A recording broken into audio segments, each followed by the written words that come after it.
Hello and welcome to the show. My guest today is an award-winning architect who's made a name for himself with his unique, sustainable architecture. Diébédo Francis Kéré is originally from Burkina Faso, but now has his own architectural practice here in Berlin with various projects underway in different countries around the globe. Welcome to the show. And you've just flown in, I think, from Venice, haven't you? Yes. Yeah? Yes. But I want to start, we will talk about your architecture and how extraordinary it is coming up, but I want to start sort of at the beginning. In Burkina Faso, as a young boy, son, I think, eldest son of the village chief, and at the age of 7... Yes, that is you true. had to leave the village to go to school elsewhere. I mean, that must have been tough. Yes, but that is so how you have to do in Burkina Faso. When you're born in a country where there is not enough schools, you have to move your family to be able to attend education. I did it simply when I was 7. I was forced to leave my family, my parents, my friends, and my community. Yeah. We should explain where Burkina Faso is because it's in West Africa, and to the north is Mali, am I right? Yes. And you tell us the rest. So Burkina Faso is simply surrounded by Mali, Ivory Coast, Ghana, Togo, Benin and Niger. And it's a landlocked country. Yes, exactly. Yeah. And did you have then all your education away from home?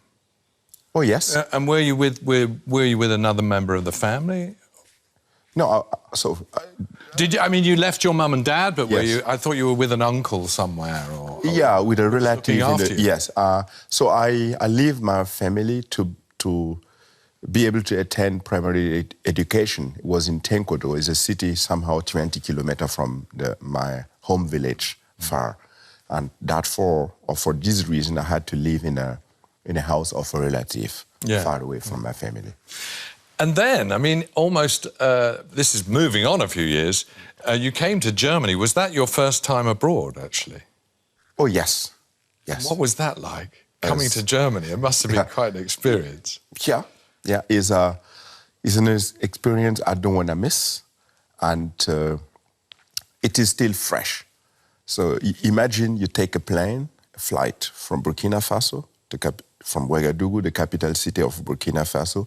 You just take off and you flies, and then realize that trees are coming. It's getting greener and greener, and you land to the Ivory Coast, and you take there another flight to Nigeria, from there to London, and then to Germany. It was amazing.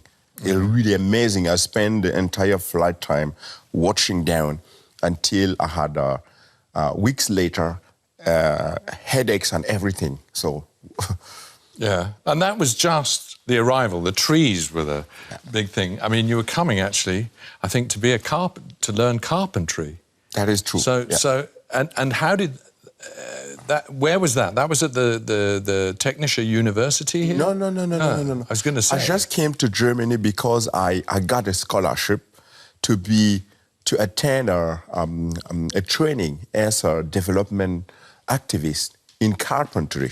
But you imagine there is no wood in Burkina Faso. But that's what I was coming to. I was going to say, a carpenter from... there's not a lot of trees. No, there is not a lot of trees, no wood, and carpentry is very primitive. So we have no wood, simply. But in fact, coming to Germany was a chance to escape, to move from Burkina Faso, where everything is limited. There is no way to attend further education. So I was simply lucky to get this scholarship to escape my environment and to enter another environment where everything seemed to be available and possible. And here you were, in Berlin. Yes. How did the change come to architecture then? So as a kid in Burkina Faso, I've been working very hard. Part of this job was about going to collect buildings material and to fix housing of my relative in whom house I was living when I was going to primary school in Burkina Faso. And I think as a kid, I wanted to do things better when I became adult. So that is why I had always this wish to learn how to build, to make better housing. This is simply one reason. Another reason was sitting in a classroom in Burkina Faso with more than 150 other kids. So in a little room, let me say, less than 50 square meters. So I was always dreaming, and so was hot in this building.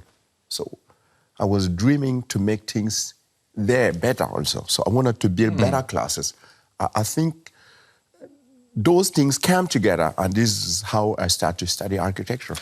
Yeah, but here you were in Berlin doing carpentry. How did you manage to get into the technical university where, I mean, I don't know about a few years ago, but today to study architecture there, there's, I don't know, let's say there's 100 kids for 5 places or 10 places. Yeah.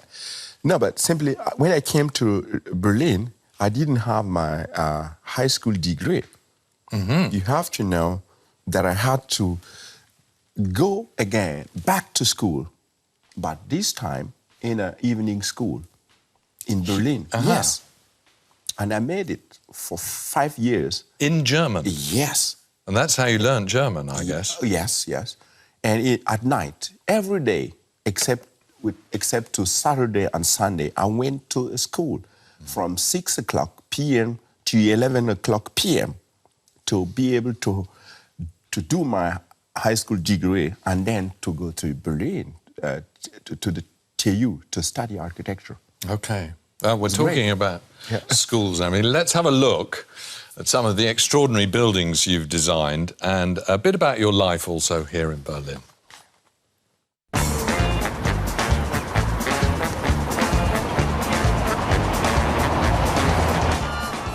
Diébédo Francis Kéré left his homeland more than 20 years ago, and he's been on the move ever since.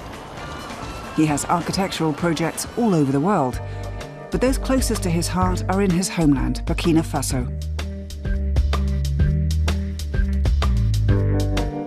Kéré works with simple materials, designing elegant, efficient buildings, using resources available locally. And he develops new ideas, like this double roof that allows the air to circulate and cost-efficiently cool the school. What I do is look to see what I can take from Germany to Burkina Faso, not transfer it one-to-one, but translate it to suit the local needs. In that respect, I'm building a bridge between Germany and Burkina Faso. Kéré's biggest project is the Opera Village in Burkina Faso, a dream of the late artist Christoph Schlingensief, whose widow, Aino Labrens, is still working with Kéré. His school, created from mud bricks, has won him global fame. It's necessary to create buildings that can get by without air conditioning or artificial ventilation. He left Burkina Faso so he could return. He wanted to find an architectural style suitable to his impoverished country in Western Africa. Now he's active around the world, redesigning an old military barracks in Mannheim and preparing a project for Beijing's Biennale.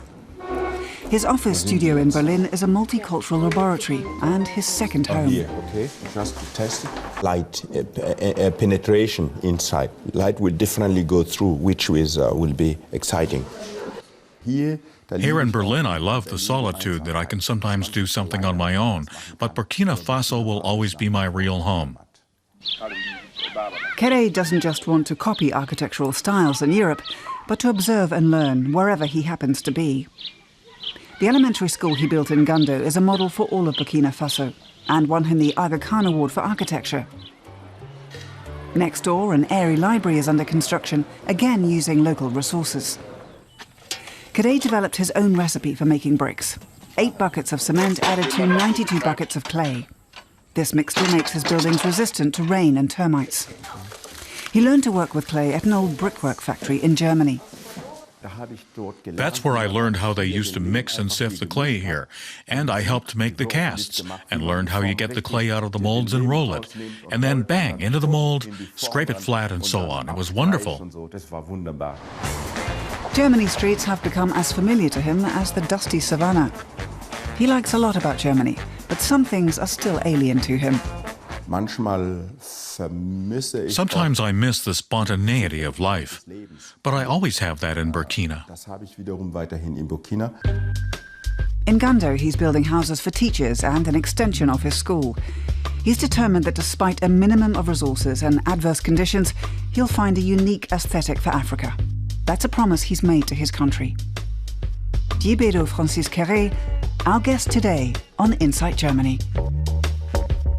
And we were talking before that report about how you managed to study architecture. How did you manage to set up a business in Berlin after you'd finished your architectural studies? Yeah. You know, that's quite tricky, isn't it, setting up a business in... Yeah.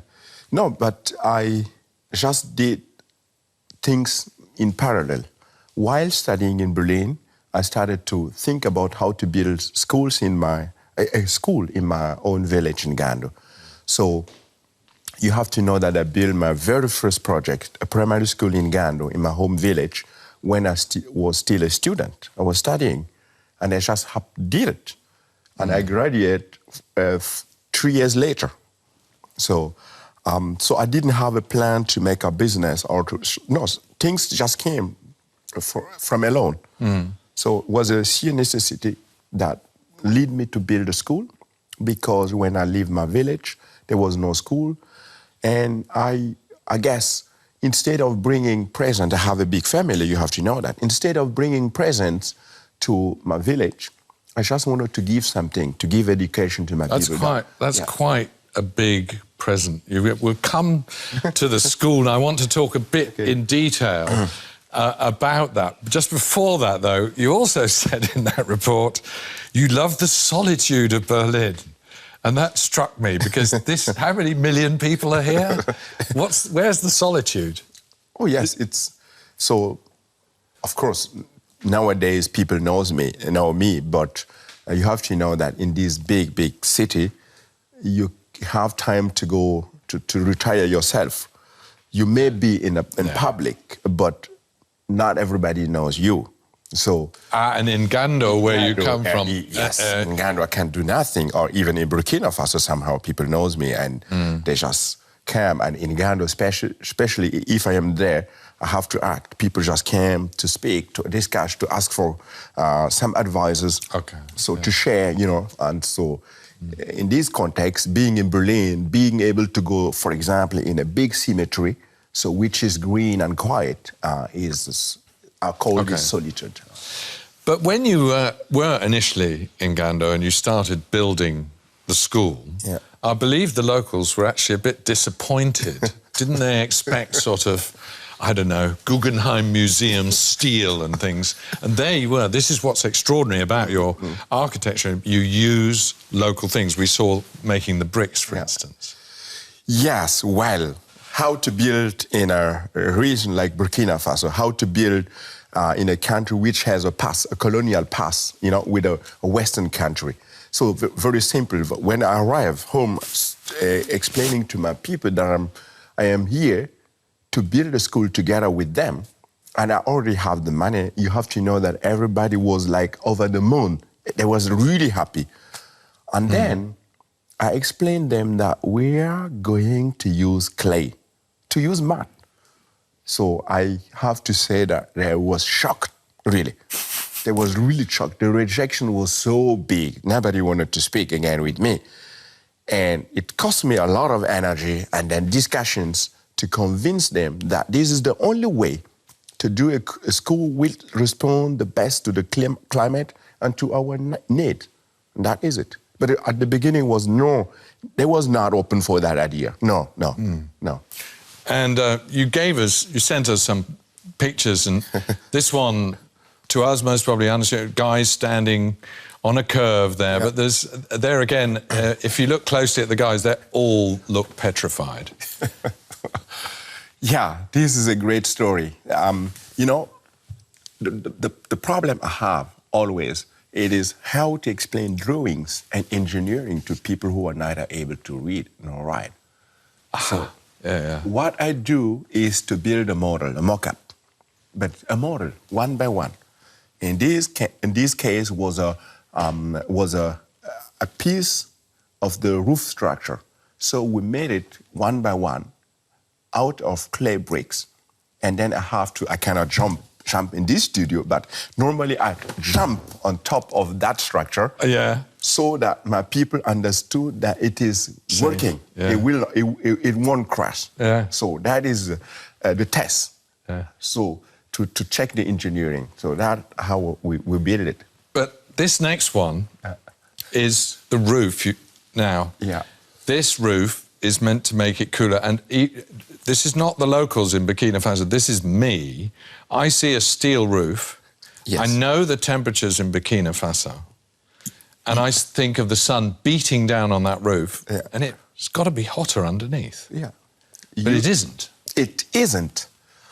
This is a smart idea, just to use the sun, the negative effect of the sun to ventilate inside the classroom.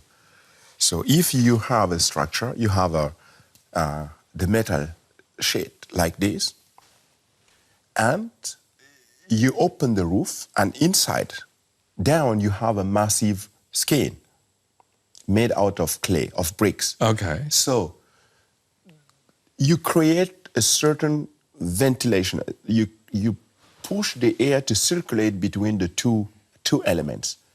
It's that way, so the hot air inside the two elements is escaping from one side and absorbing the inside air. So it's very simple. Fresh air are coming from the side through the windows. It is very simple, but it really works. Yeah. And another thing you're saying about using local materials, this picture also tells a story because there's lots of pots in Burkina Faso. We'll show that briefly, as we can see, the women there bringing the pots. And then, if I can show another of your buildings, which has got the sort of pots cut up on the top. And this is another form of ventilation, or the same principle, perhaps. I don't know.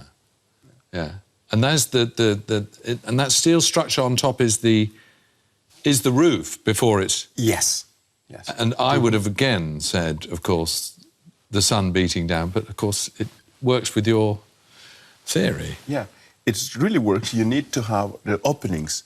Hot air is escaping always on the top. Yeah.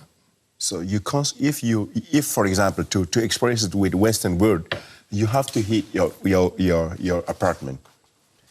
If you heat your apartment and the guy up to you is not heating his apartment, your energy is going through the ceiling and then you have to heat his apartment. So the hot air is escaping from the top. I just use this principle, making openings in the ceiling, so just let the hot air escape. So you create a natural ventilation. This has been extraordinarily successful in Gando. I mean, I now believe there are over 700 children being educated there when there weren't any being educated there when you were 7 years old. How did you get the teachers, though, as well? Because, of course, this is another side. There's nothing, in a way, to do with architecture, but you've got to get the teachers to go to Gando. Yeah. So if you build a school, this is not enough. So you need teachers. What we do is to collaborate with the government. The government is sending teachers and pay them. So what I have to do is to provide infrastructure, such as housing for them. A teacher is an educated person in Burkina Faso, of course, and he don't want to stay in a village. What we do is to provide them with very comfortable housing, so to attract them. So that is how we do. But for long term, you have to cooperate more with the teacher to improve also teaching. So the electricity rate in Burkina Faso is high, but I think to go forward, you have to improve the quality of teaching. Today in Gando, I am really proud to tell you that I was the first one to be able to read and write. But we have more than, as you could see, we have more than 700 kids. And they're all reading and writing? Yes. This is a big step. And how how was this financed as well? I mean, I know the Schulbausteine for Gando in German, translated would be building blocks for Gando. Was this money you gathered here in Germany? How did you finance it? Yeah. So how I finance is very simple. Here in Germany, I collect money from some friends. But at the beginning, I collected money from my colleague when I was studying. So you have to know that at that time, I lost all of my friends because I came with a box, is a model of the school that I built myself, and asking for support. Fortunately, today, a lot of them just admire how I worked. I could achieve this. But collecting the money is not enough. So you have to convince the community to work with you.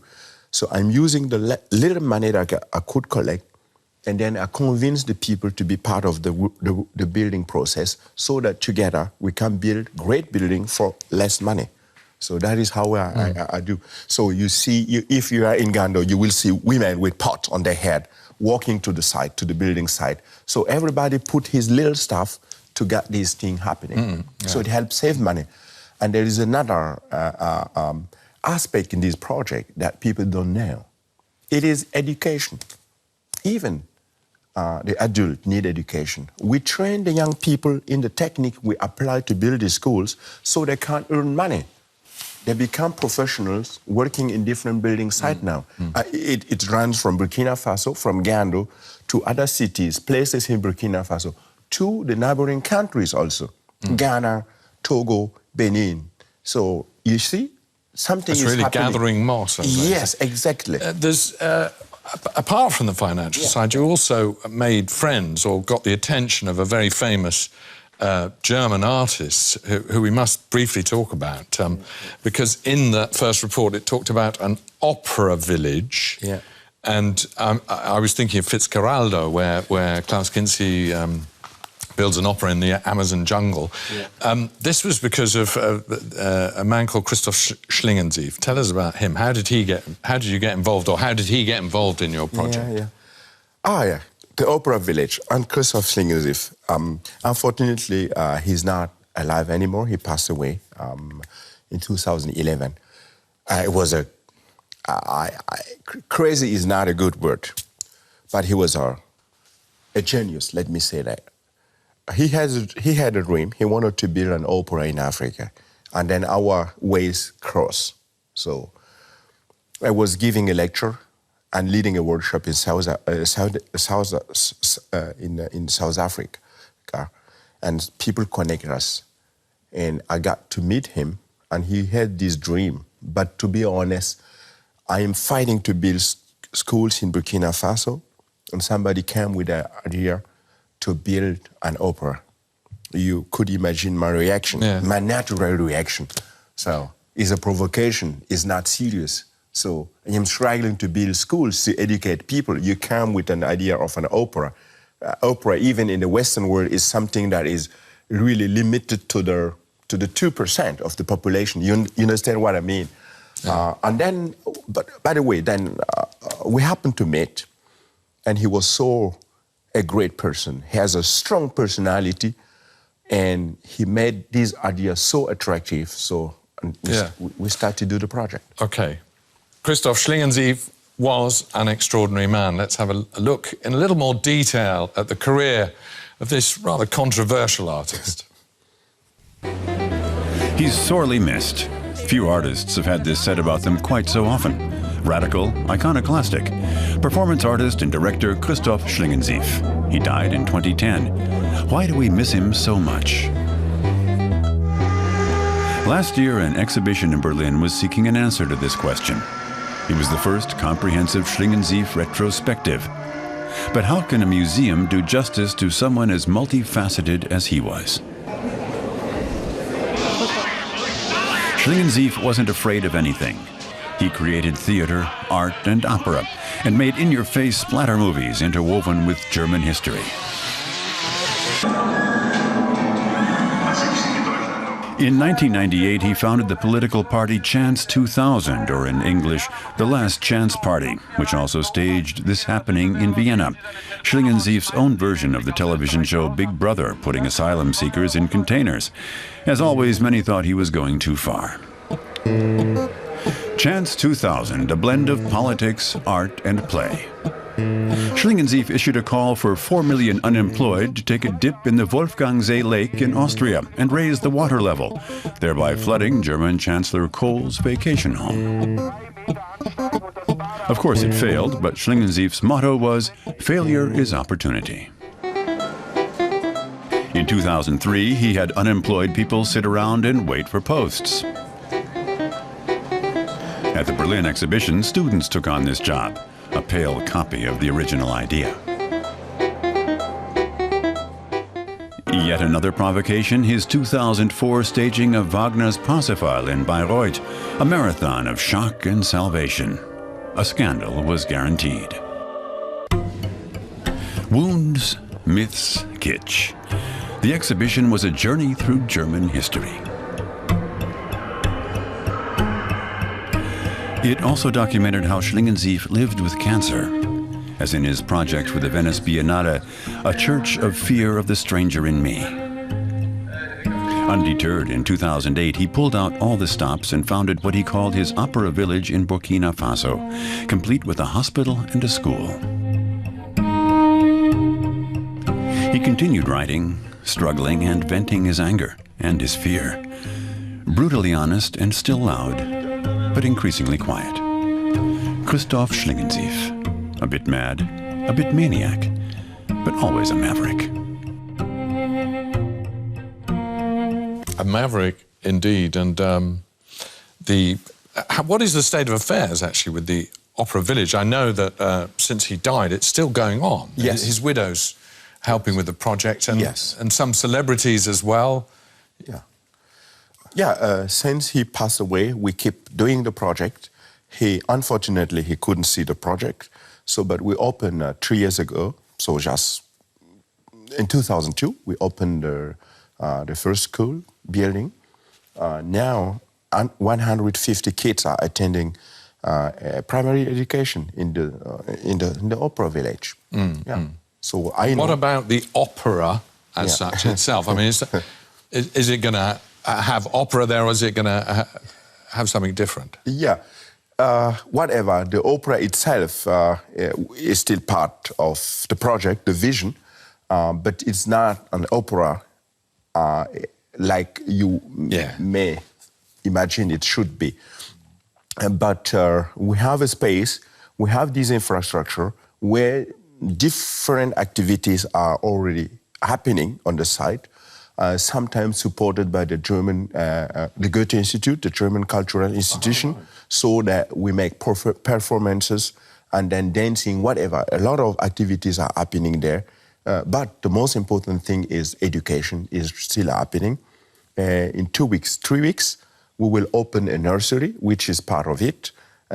Christoph himself once happened to say that a cry of a newborn is an opera.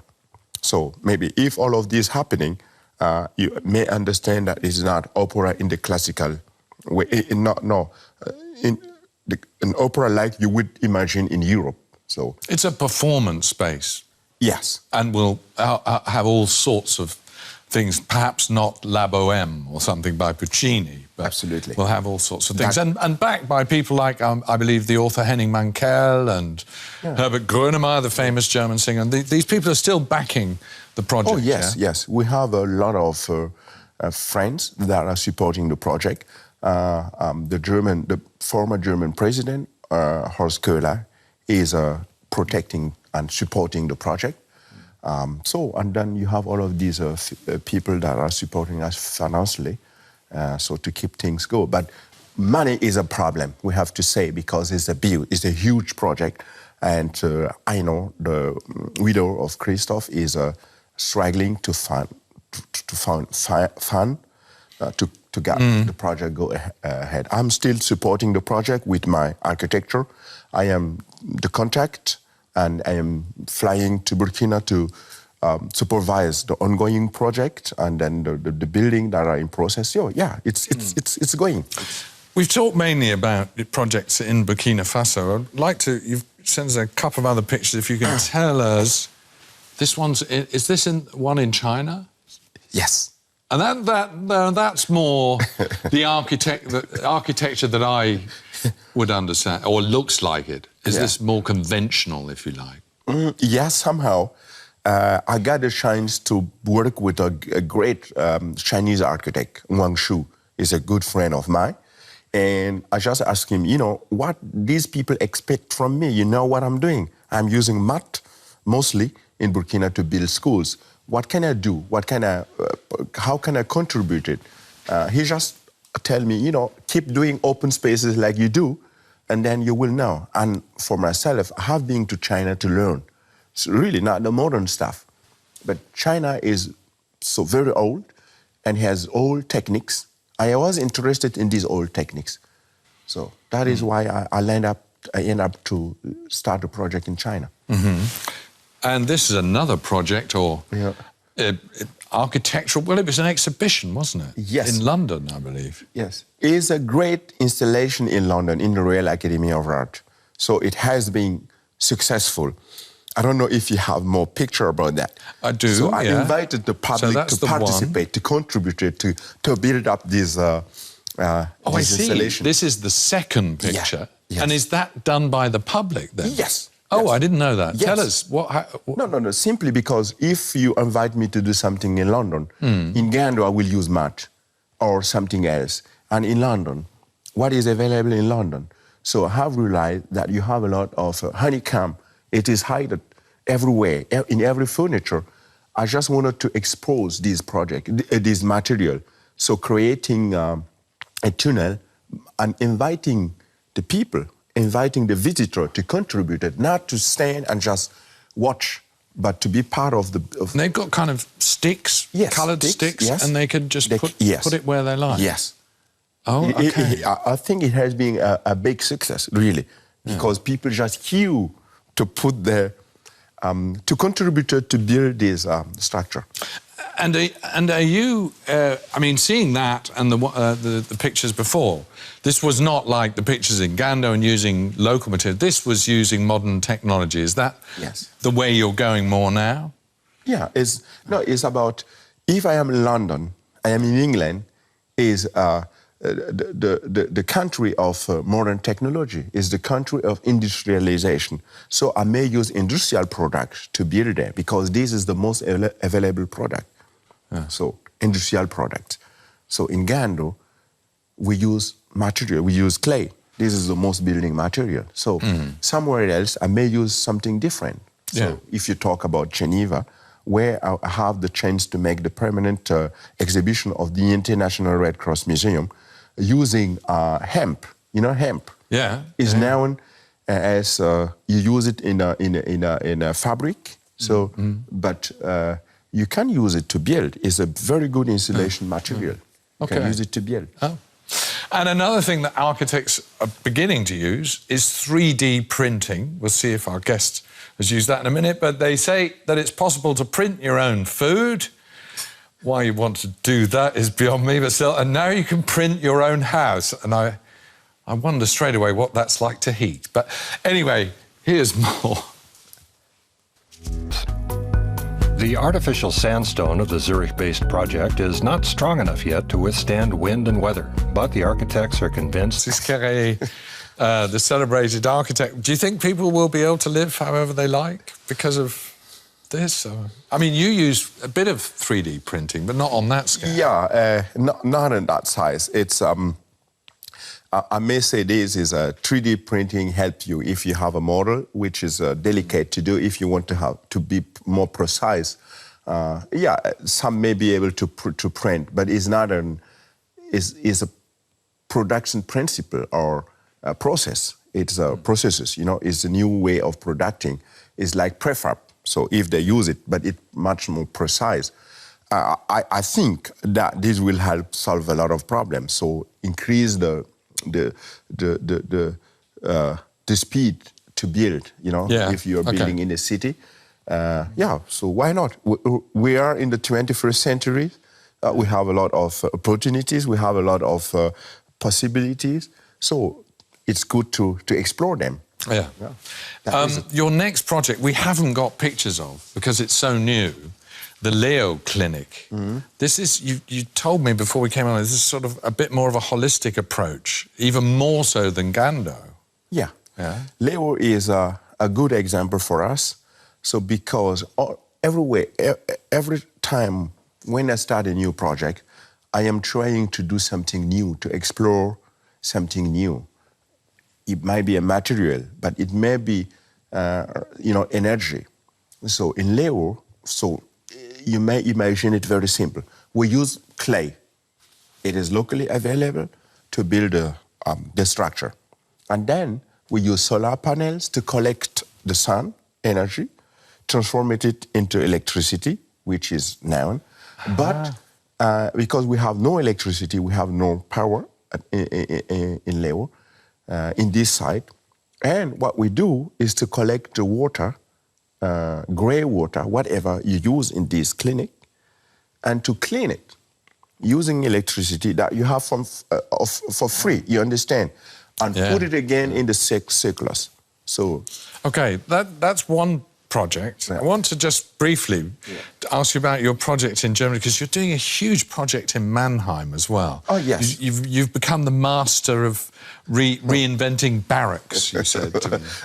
No, maybe our specialist of converting is better than inventing. No, we was part of a competition team, and we won the competition. It's about Taylor Barracks, 46 hectares. It's huge. That's huge. Yeah, that's huge. A big area. And then we are making the master plan where you have different uses, especially industrial. So, and that is what we're working on. And the idea we had is to put green through this area that was closed for years, and to give something back to the population. But the way keeping economical expectation also. No, now we're working on that. We're working since 2 years. It's a great project. Well, it's been fascinating talking about all sorts of different architecture that you're up to. I wish you all great luck. Before we go, I think we've just got about a minute. We have a questionnaire. We haven't had time to talk about it, but one of the things you put in it, if I remember rightly, is one of the best things about living in Germany, I just found it was the weather. Yeah. I thought you might have put that as one of the worst things about living in Germany. The best thing is the weather. So in Burkina Faso, you have dust. In Germany, you have no dust. No dust. For sure, you don't have that much sun like as in Burkina, but you have no dust. In some areas, you have no flies and mosquito. So this is great. So do you quite like the winter then in Germany? Yes. I may say I am very difficult. I am sometimes controversial. Yeah. So I love winter. I love the calm, the quietness. I love it. When the snow's on the ground. Yes. Francis, we have to leave it there. Francis Kéré has been fascinating, really, because I know nothing. I now know something about architecture and wonderful sustainable architecture. Thanks very much for being with us today. Thank you for watching. If you'd like to get in touch with us, please do so. Write to insight@dw.de. If you want to know more about any of Francis's wonderful things that he's doing, projects, we'll get back to you. Bye-bye now. See you next time. Bye-bye. Thank you.